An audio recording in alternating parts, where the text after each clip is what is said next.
Try to imagine like receiving a very large pile of papers, and it's like and it was your job to kind of read through the entire thing and try to create a summary of it, and that's essentially what the National Dialogue was.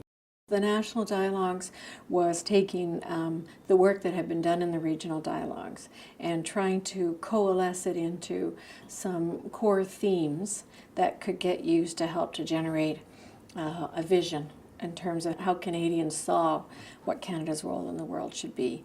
The National Dialogue brought together people of all different backgrounds from all across Canada, all different professions and fields. Certainly there was diversity, and I recall that there were people who clearly were African or from the Indian subcontinent and from the Far East and so on. So obviously if you want the conversation to reflect the opinions of the diversity that we have in Canada, you have to involve such people. Des gens beaucoup plus âgés, des gens beaucoup plus jeunes que moi, des gens... Oui, on avait même, je pense, une jeune femme de 17 ans, ou je sais plus. Elle a fêté son anniversaire là, dans le dialogue. I think I was one of two people in the 60s. And everybody else was kind of teenagers or people who were about 30 or 25. So at first I thought maybe it won't work out. And it was our opportunity to try to create a lens and summarize all of this information that we collected from all the other dialogues that had gone on across the country, that we're trying to basically say this is how Canada feels about itself, and this is where Canada wants to go. During these discussions, people would experience sort of a 5 to 10 minute presentation led by a staff member at Canada's World that would go over some key points, some key literature on the subject matter, and also the results or things that had come out of the discussion in the regional dialogues. And then taking that information as a basis, the group would engage in their own dialogue process to relate the issues to their own lives, bring their own experience to the table, and then also discuss how they thought that these issues were relevant to all Canadians. So we were asked to give our opinions about these issues, about how Canada could improve its participation on the global scene. And then the way the issues were structured were a bit more cross-cutting. So whereas in the regional dialogues we had issues like climate change or development or different issues like that, when we got to the national dialogue there was things like diversity, inclusion, equity, bigger kinds of cross-cutting themes. And so people really were able to talk about, say, 4 or 5 of those types of issues and then use those to help to build the vision together. Pour moi, lorsque je pense au dialogue national, je ne sais pas pourquoi, mais ce qui vient, c'était de la facilité. Ça coulait comme l'eau. Je pense que parce qu'il y a eu tellement d'autres étapes avant, donc c'était naturel. Ça a abouti à quelque chose de très naturel. What Canada's World has been doing is that nearly everyone actually participates. It's a safe space where they can say whatever they like, and they feel that their voice, their opinion is not only possible, but it is in fact invited, and it is appreciated and it's encouraged. Des gens avec beaucoup de points de vue, avec des points de vue différents sur un sujet, et tous ces gens ont pu s'asseoir et expliquer pourquoi je pense comme ça, et voilà d'où je viens, et voilà mon expérience qui m'amène à penser comme ça. Et l'autre personne en face a pu débattre de l'opposé de ce point de vue-là, mais avec un respect.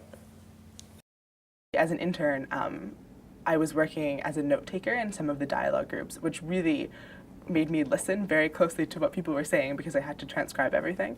Having these really active discussions that would just go in directions that I certainly would not have predicted was amazing, especially as a student of political science. It was really interesting to see sort of some theoretical principles just like come to life when people were talking about really relevant issues to them and to other Canadians. Talk about what immigrants can do, new immigrants as well as people who have been here for a while, how they can participate in the Canadian experience, you know. You got to know what others think. Because sometimes when you are in your community, you don't know what the others think about this stuff. I learned something very important. There was one lady, I think she's from, okay, she's somewhere from BC, and she was saying something about how they were also facing problems in that part of British Columbia, which I never knew about, you know. So it's not only immigrants that face problems, other communities also face problems. And it's good to see what the other people are saying. It was a fantastic opportunity to meet so many wonderful people that all had their own angle and perspective on Canada and Canada's role in the world. And to hear so many different conceptualizations of how we perceive ourselves as a country. Where people disagree is when some element of selfishness comes into it, or as we were saying the other day, when there is interest and then interest kind of overpowers values. So if you can keep a balance between interest and values, you will come to fairly homogeneous and universally accepted concepts. When you kind of are sitting for the whole day with a group of people, you get to know the 5 or 6 people at your own table fairly well. You actually develop sometimes long-lasting friendship or relationship with people, because you've already more or less broken bread, as they say, with them. And you actually do break bread with them because you get sandwiches. Well, that's all.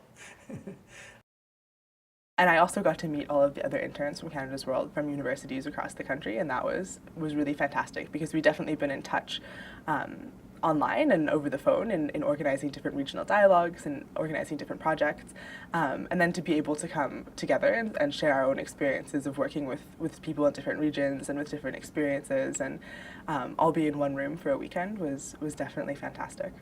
It was also a very serious event, but also it's fun. It was fun meeting people from Toronto, from Saskatchewan, from all over Canada, you know. I made friends with some of them and all that. But the fact that we were all able to share such close, intimate, I think, feelings and passions and emotions, it definitely created a bond.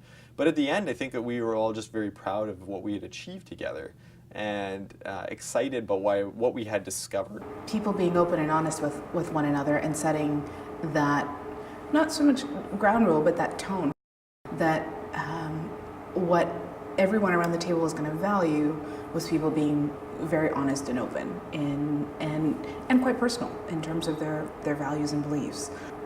I think that does speak to this idea of building community through this process. We sat on top of all this information, and finally all these people were able to come together and say, okay, I think these are the themes that we see coming out of this. You know, here's our 5 pillars, here's our 3 C's. And how is it that we can now take this and condense it in a form that we can hand it to somebody? In any way that that people were involved, they wanted to make sure that that their individual perspective was presented, and the perspective of other people that were there. We would even have conversations about the physical layout, like how do we physically present the information to anyone else that's representative of the dialogue that we've had. Towards the end of the national dialogue, we actually ended up completely reshaping the way that we conceptualized this document report that was coming out of the national dialogue into a completely different form, and one that focused a lot more on the idea of unity or community than sort of a linear model of policy recommendations. We said, like, even the way the information should be presented in a circle, because we spoke in circles, we dialogued in circles, and the information should be presented in a circular manner. And that came out of a suggestion from a member of the Aboriginal community. And then to see the staff members say, if that's what the participants want, if this is what you guys think is important, if this is what we've discussed, then this is something that we have to take into consideration. So that, for me, I think was one of the most powerful moments in Canada's World, because there were absolutely no predetermined outcomes. I remember going into it having some anxiety about whether we'd actually be able to produce a vision. and whether people would actually want to engage in that.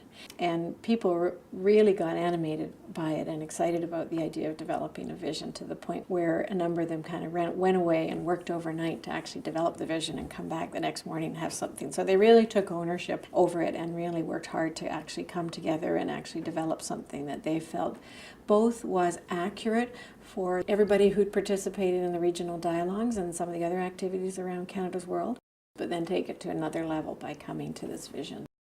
We were able to sort of realize that there was a common thread that ran not just between the participants, but also all these Canadians that that Canada's World had spoken to prior to that meeting, and be able to say that, yeah, Canadians really believe in fostering a green economy. They believe in human development and international development, and that in that sense we saw that there was a lot of potential there for unity and for common voice and for bringing the country together in a common direction and a common focus. And that was really important, and we felt like we had sort of helped to usher this in, that we had translated this great message, and actually have it all on the wall for everyone to see and to stand back and say, we're all a part of this.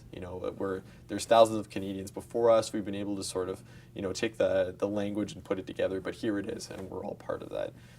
Les gens qui étaient impliqués sont ressortis du dialogue avec vraiment l'envie de faire bouger les choses, de changer le monde au sens propre du terme, et de s'engager vraiment dans le processus pour faire aboutir leurs idées. The energy during that weekend was really amazing and really brought home to me the importance of having a dialogue process in any policy-making decision. I think it's one of the truest forms of democracy that I was actually able to ever be a part of. So it was a very, I thought, really powerful moment, really demonstrated, I think, the ability of citizens to really do this kind of work together and delve into it, and the energy and the passion they bring to that work.